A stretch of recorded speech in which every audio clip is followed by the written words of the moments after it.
Welcome to the Infinite Wealth Podcast. I'm Cameron Christiansen, along with our co-host Anthony Faso. We just wrapped up our interview with Brian Seidensticker. Anthony, what's the takeaway or two you had? It's very interesting. To be honest, I haven't been that familiar with tax liens and deeds. In fact, I didn't really know what the difference was, which means either did you. So I learned a lot about this strategy, and very interesting, a very high potential rate of return backed by collateral. Like the business model makes sense to me, and that's something if I'm going to invest in, like we always say, we need to know what we're investing in, and something like this is very interesting. So I'm intrigued to learn more. I thought Brian did a good job explaining it.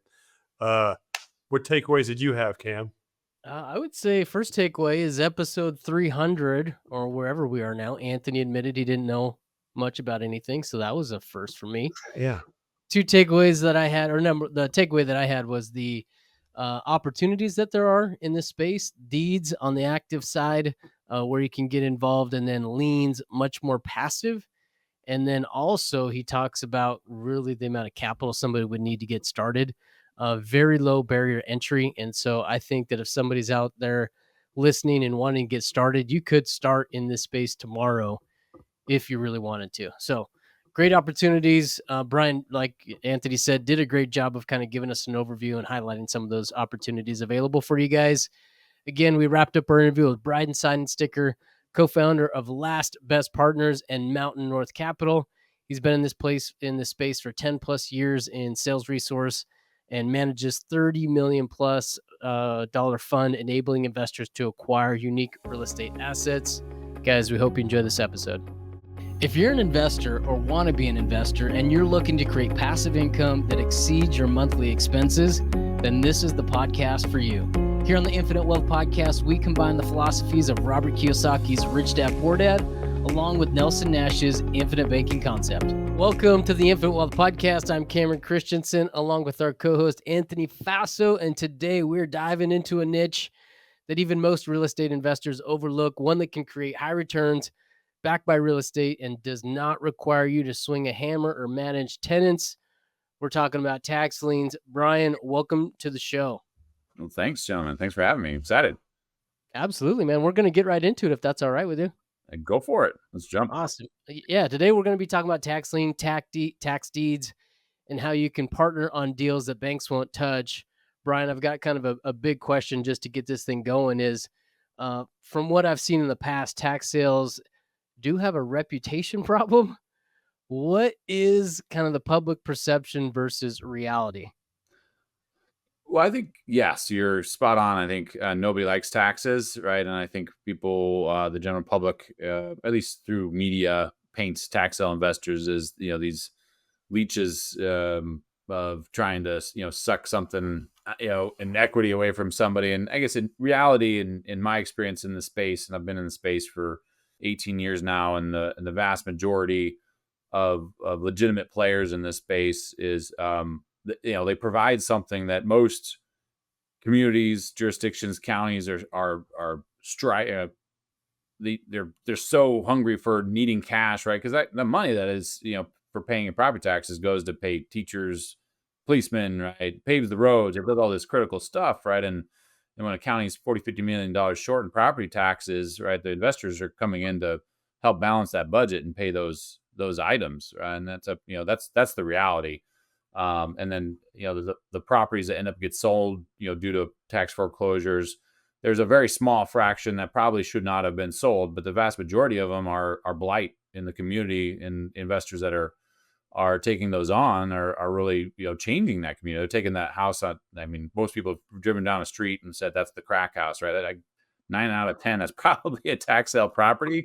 And investors that come in, remodel that property and make it one of the nicest on the street. We've been involved in hundreds of those, and the neighbors love you for it. So the reality is that nobody likes taxes. Nobody ever will. Nobody likes death either. They're kind of two guarantees in life. But I kind of refer to the tax sale space as a little bit like the ants in the forest. Like somebody's got to clean all that crap off the ground, and nobody likes doing it, but it can be profitable too. Now, Why should the average investor care about tax liens and deeds? Well, I think, especially with mortgage foreclosures, and for anybody that's in the fix and flip space, right? Then it's can be highly appealing. Well, there's two.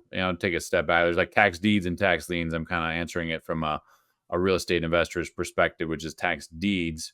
It's kind of an ongoing conveyor belt of potential opportunities that you don't have to go out and continually try to dig up, like most off market opportunities. Now on the tax lien side, which is a much more passive investment style, right? There's definitely underwriting, it's definitely work. But like you mentioned at the beginning of the episode, Cameron, you don't have to go swing a hammer, right? As long as you bought liens on good properties, though they will redeem, you will make your return that you're looking for. You don't know exactly when, right? But you can make a pretty measured guess with analytics. And then bankers, accountants, those style of investors love that type of asset class because it is much more passive. So it's you can appeal to both segments, the passive folks and the active real estate investors, depending on what bucket they want to consider themselves in. Well, Brian, can you explain what's the difference between tax liens and deeds? I've heard liens quite a bit, but I haven't heard much about tax deeds. Probably what helps, Anthony, is just to describe how the heck the whole thing works, and then what almost naturally answers the difference between the two. But maybe start with what happens if a property owner doesn't pay their property taxes. Most people do, right? So nobody thinks what happens at the next step. But essentially what happens, and the thing to keep in mind here, I'm going to give a general answer, but each state's process is slightly different, right? But this would be the overlay or the template that most states use in some way, shape, or form. So if you don't pay your taxes, right, the county typically needs that cash, like I mentioned before. They still have to pay employees, they still gotta pay teachers, pay the roads. And so what they do is they basically say, hey, I've got this bill that needs to be paid. Can an outside investor come in, help pay that tax on behalf of somebody else? And then what you get as collateral for that, I'm going to put a tax lien on that property that didn't pay their taxes. And then whatever interest that or penalty, right, that property owner will likely pay, when most do pay their property taxes, instead of that coming to me, the county, right, I will then hand that over to you as the investor. And that's kind of the deal that is made between investors and really the jurisdictions or the counties. And they're selling the tax liens. The key there is that the investor in that scenario doesn't own the property. They're not buying the property. They're essentially buying interest in that property. Very, very similar to I call them micro mortgages, right? It's you can, there is enforceability to it, right? But you can't just jump in and say, hey, I'm the new owner, right? Start paying me rent, right? That doesn't happen with tax liens. So that's kind of step number one. Now, just like mortgages, right? If you continue to don't pay your mortgage, right? Eventually that can go to a mortgage foreclosure auction where they're selling the property. And with tax sales, it's similar, right? The tax lien can sit there for sometimes 4 or 5 years, but at some point, the lien holder, the investor, can enforce that lien and start the tax sale foreclosure process. Now, some states use an administrative foreclosure, some use a judicial, right? It runs through the courts. But the end of that foreclosure process is the sale of the property, the actual auction off of that property. Now, in that scenario, the investors that are buying those at the auction are buying the property, right? You're now buying a tax deed. And that's the difference between the tax lien, which is much more earlier in the process, and the tax deed, which comes later. And again, the liens are the passive investors, and the deed guys they're just real estate investors. It's just a new avenue of buying real estate, but they have full intent of going in and swinging a hammer. Brian, I got a question for you. Is how did you first kind of discover this niche, and what drew you into it?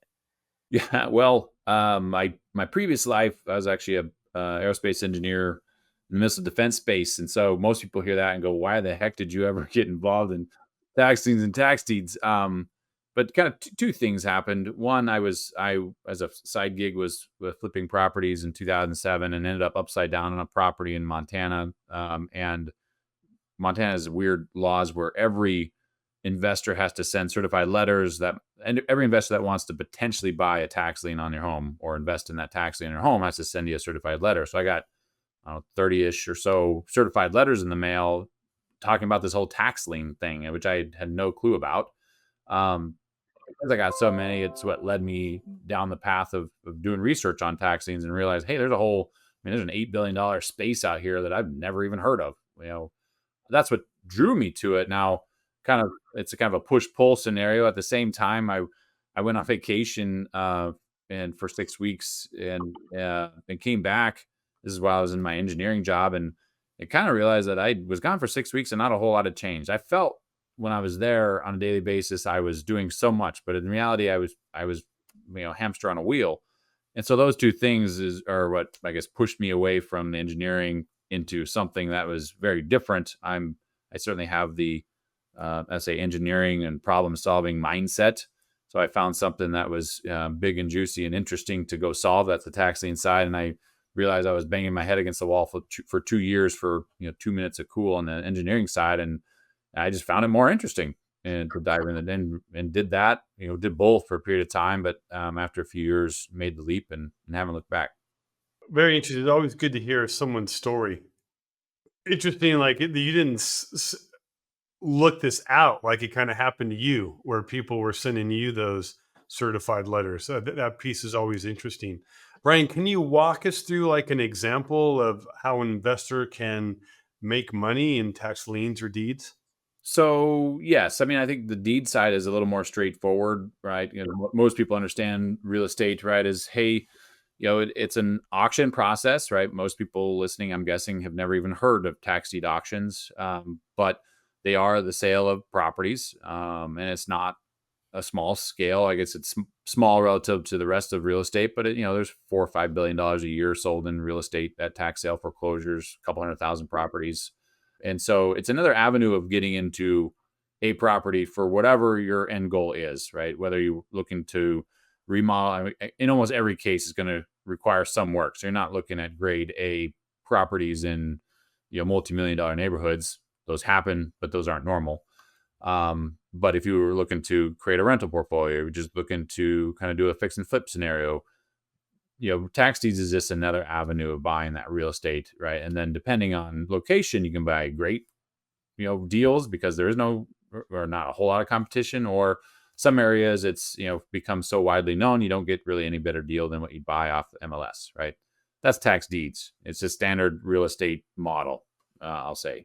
Now on the lien side is very different, right? The lien side is if anybody's familiar with note investing or mortgages in general, like it's very similar. It's just a lot higher volume and a smaller amount on each one, right? You're going to auctions and you're buying these liens, right? And these liens are earning you an interest. The biggest difference is you're not getting that interest payment on a monthly basis, right? It's accruing over time. And then the vast majority of property owners do pay their property taxes. And when they do, they pay not only the original amount, but a penalty and an interest, right? And that gets paid to the county, and the county turns around and sends you a check for that. And that's how you earn your income on the tax lien side. Now, the tax lien side, you're not going to buy you're talking about your property taxes. So in some states, $2,000, $3,000, $4,000, maybe, a few $100,000 on high end real estate or commercial properties, right? But they're not. You have to have volume and to really put out a lot of dollars, right? Now on the flip side, you can go buy a lien for $80, right? You can earn that interest. Is all of that worth your time for an $80 lien? Not typically, right? Not in my opinion, but you buy enough of those, and there's institutions that buy liens at the scale of a few $100 million a year. So there's definitely the ability to scale on that front. Brian, I know when we spoke to you during our kind of pre-interview, you'd mentioned about how the industry has changed over the last 10 years or so. Mm-hmm. Do you mind reviewing that for our listeners and giving them some insight? Yeah, well, a lot of it is due to a Supreme Court case that came about, started about 5 years ago. But going back 10 years, there's two things going on. There were so many tax liens, and it's a counter-cyclical to recession. So when there's a recession, obviously there's more tax liens. It's kind of a boom in the tax sale space. But it's also lags, right? So the 2008-9 time period when there was a lot of foreclosures going on, right? It takes 5-ish years for that to play out through the tax foreclosure process. So in the mid-teens, there were a lot of liens that you could buy on the secondary market, and you could get a great return. And there was just it was kind of like, how do you lose, right? As long as you don't buy bad stuff, you can't lose. Now that shifted dramatically with, as the number of delinquencies dropped really in half over the last 10 years. The number of buyers didn't drop in half, and so the amount that you can make out of tax lien dropped from, let's say, 12-13% on average down to like 6-7-8% on average at scale.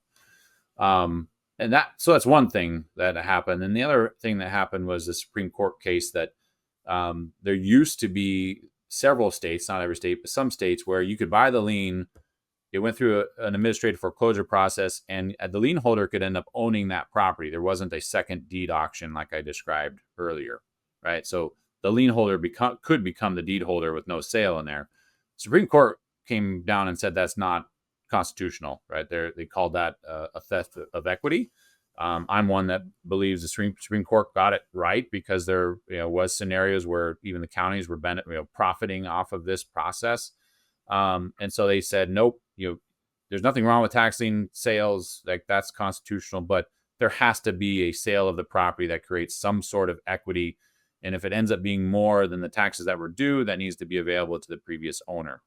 So this whole advent of, hey, you can buy a lien and end up owning properties for pennies on the dollar is really, it's still there because it's a dinosaur.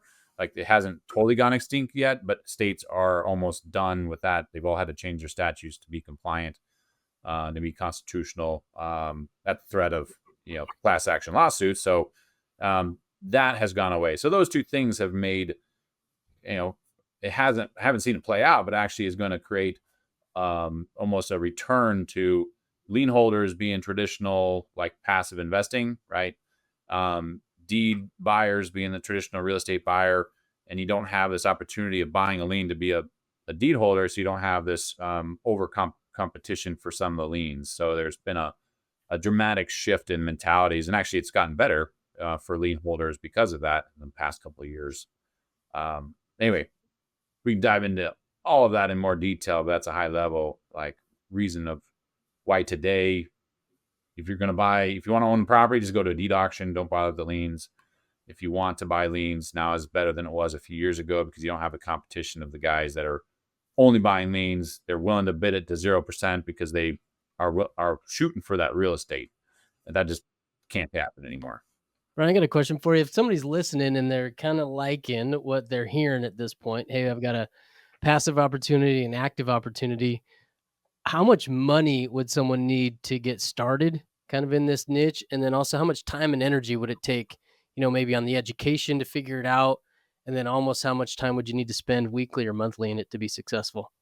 Well, I'd say that there's a very big difference between tax liens and deeds as far as the capital you need to get started. You can literally go buy a tax lien for $70-$80, maybe $50, maybe less, right? You don't need a whole lot of money to participate. Now, keeping in mind, you're earning, let's say on the very high end, right, on over-the-counter liens in Florida, 16-17%. Dollar-wise, that's not a whole lot on a $70 lien. So you have to buy a lot of those, right, for that to be worthwhile.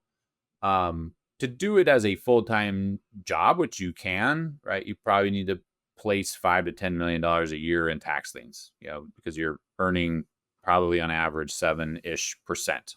So depending on your cost of capital, right, that's the winning recipe. If it's your money, right, you're making that 7%. Most people are borrowing money at 4 or 5%, right, and then they're trying to earn 7-8%, and they're making that spread. Now that is a full-time job, because you're having to buy tens of thousands of liens to get to that scale. And so if you're looking to passively, hey, I just want to go spend a day buying these liens once a year and I'm going to earn 9-10%, probably not realistic, right? You go at it, or you find a fund out there that is buying liens already. You don't make as much as maybe they are, but you can get a decent return and participate in the space. On the deed side, right, these are properties, right? You're not spending $70 to buy a tax deed. You're spending tens of thousands of dollars, right? We run a fund that works with local groups, and we average, $120,000 to $150,000 per acquisition. So the capital requirements on the tax deed side is significantly higher.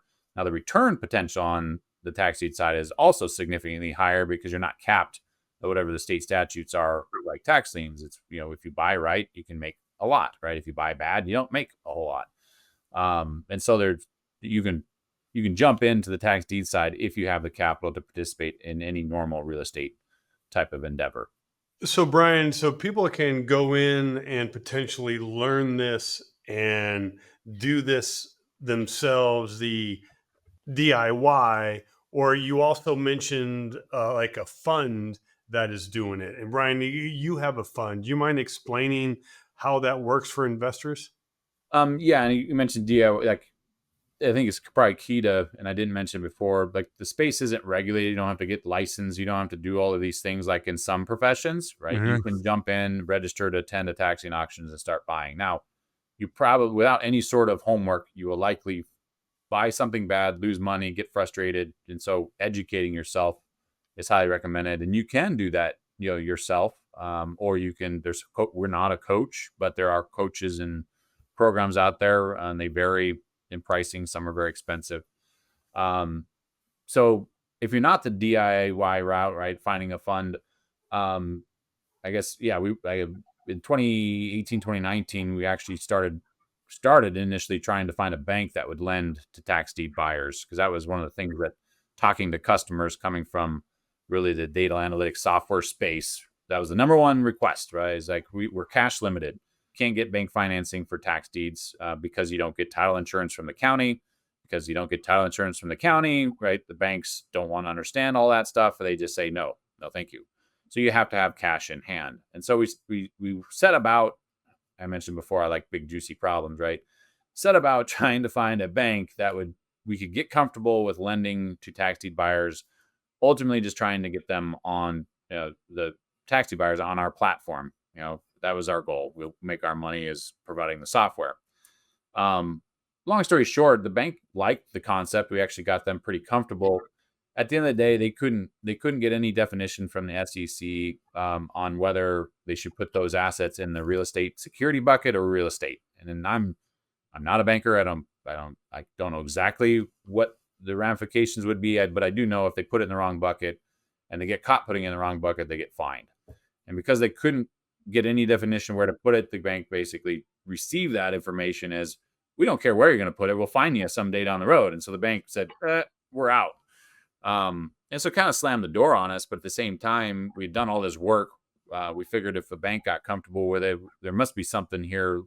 Is there a way that maybe we could start a fund and enable these investors through essentially some sort of financing mechanism so that they could buy more tax deeds and solve that problem ourselves, as opposed to working with a third-party bank? That's really how Mountain North Capital came to be. So today, we work with, we call local profit share partners. It's not a traditional lending structure, but basically there's investors in our fund, right, that I guess like the space, don't necessarily want to be boots on the ground doing it. They earn a decent return. We then turn around and work with local investors, the fix and flipper guys, and enable them, to buy more properties, and on a profit share type of structure.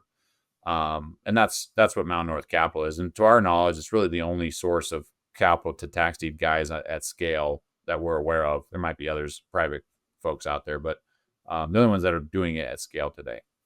So I'm hearing that there's an opportunity to lend from you guys.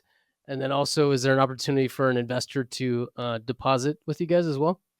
Yes, I should clarify though, just because I'm told regularly by our attorneys, like we don't lend, we're not a lender. We're buying the assets and working with the local partner. But to answer your question, Cameron, yes, you can invest in the fund. It's a 506c fund, so it's available to anyone that's accredited. That's the key. And so as long as you're a accredited investor, then we can work with you. We do have a minimum amount that you have to invest, and it's a decent cash flowing opportunity.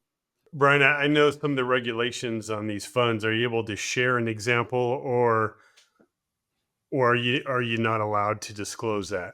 Well, one advantage of a 506c is we can talk about it, right? We it just a 506b, right? You can't talk about it, but it's open to everybody, right? Yeah. 506c is we can talk about it, right? Only accredited investors. So as long as folks can meet that, then we can talk to them. But basically, the way it works is we've normalized it through what we call a promissory note structure with an intercredit agreement that pays out a 16% annualized return. And we pay that out quarterly. So it's basically a 4% distribution every quarter. Now, normalizing that, meaning now we're essentially buying assets right now in 13 different states. And so when we initially put together the fund, most people, when you tell them, hey, you could get a K1, 13 different K1s, and you got to file taxes in 13 different states, most people get a little scared away from that, right? There's some guys out there, like I've got 10, what's another couple more? But the vast majority of them were like, I don't really like that aspect. So we shifted it from a normal K1, LP structure from a tax perspective to a promissory note so that folks get a 1099 INT, right? And then we're domiciled in Wyoming, which has no income tax. So people can take that 1099 INT and go file taxes wherever you normally file taxes.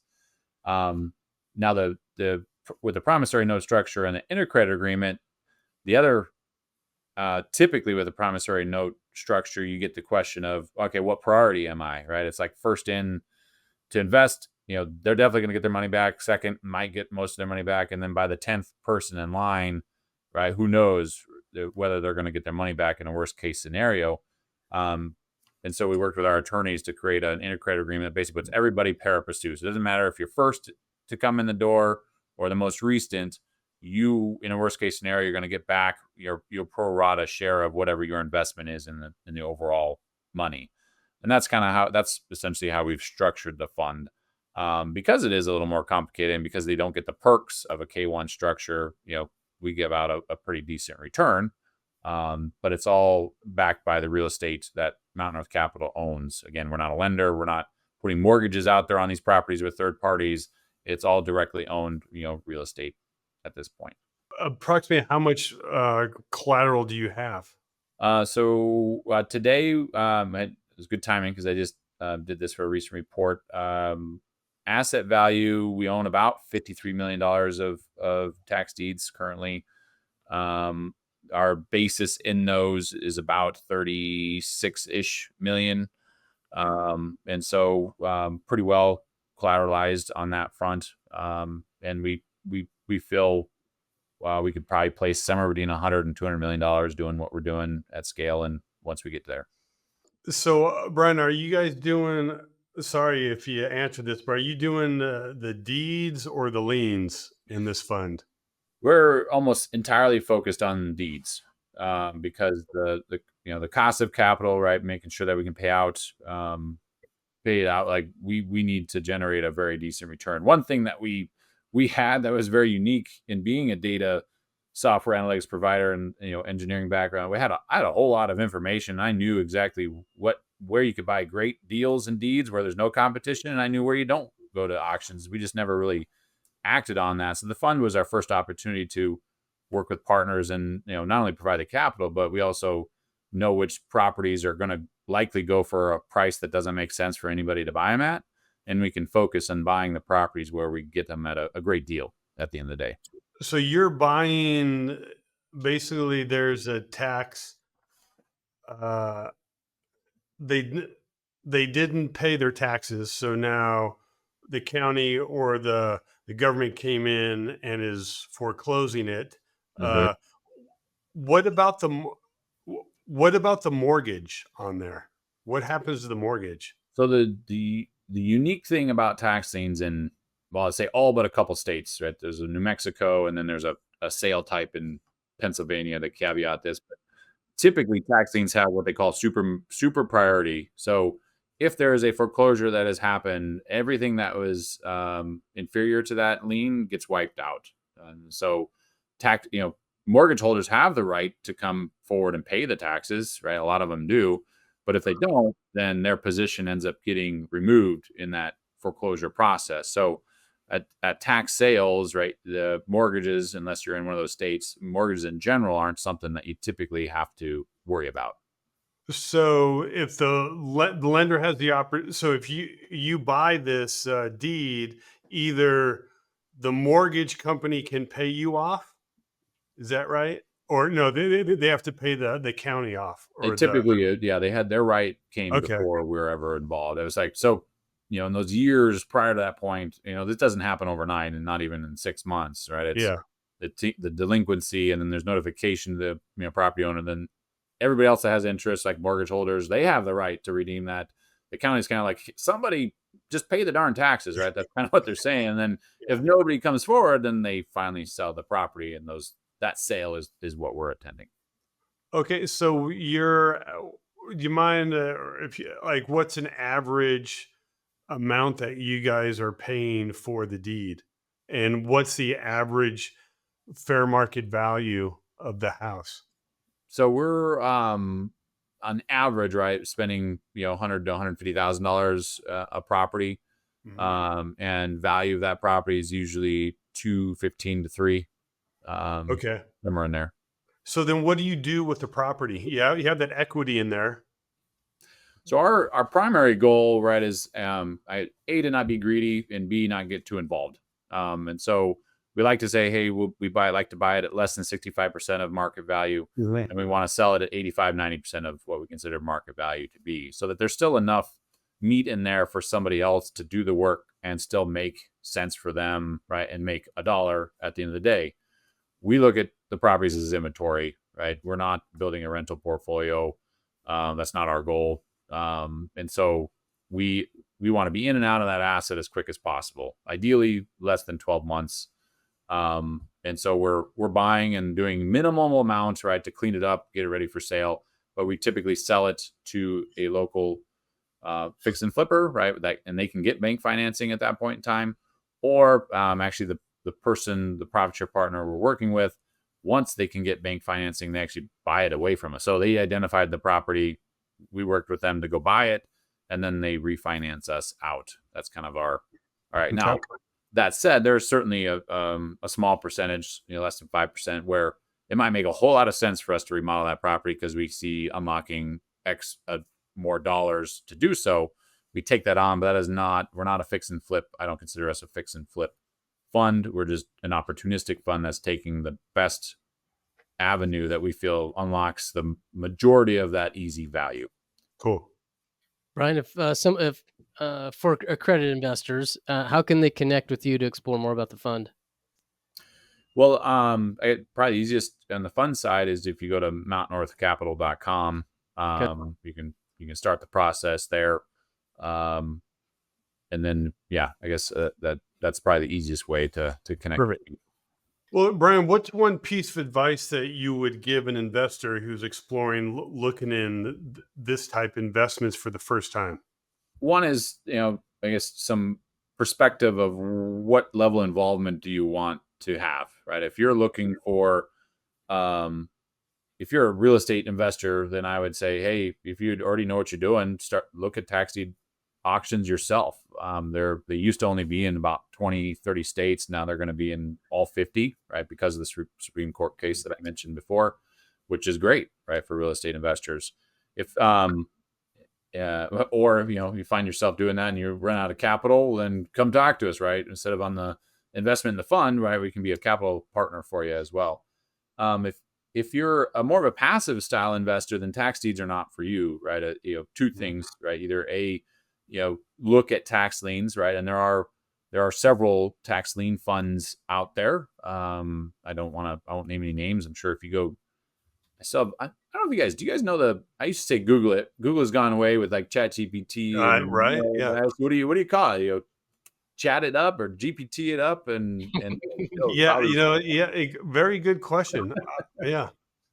But anyway, there's lien funds out there, or if you're you want to be more passive, but you want to earn the 100% of what that could be, and you want to do that work yourself, then definitely do your homework. And there's an association, National Taxing Association, I'm on the board of, but it's a nonprofit that provides you great information for taxing buyers, right? If you want to properly educate yourself before you jump in head first. Love it, Brian. Brian, hey man, thanks for coming on today and kind of shedding light on this niche of real estate that right has gotten a bad rap over the years. I appreciate your insight, man. Thanks for coming on. Absolutely. Thanks for having me. Hopefully folks learn something. Maybe you learn that it's really not as bad of a beast, and these guys aren't greedy as some folks make us out to be. But I appreciate it. Thank you. Brian, I learned a lot, which means Cameron learned a ton. So, Brian, thank you for your time, and go make a fantastic day. Take care. If you like this video, I know you're like this one. And if you want to learn how investors use infinite banking to increase their returns and lower their taxes, check this out. And if you have some questions and want to see if infinite banking is for you, hop on a discovery call with us. Link for that will be in the description.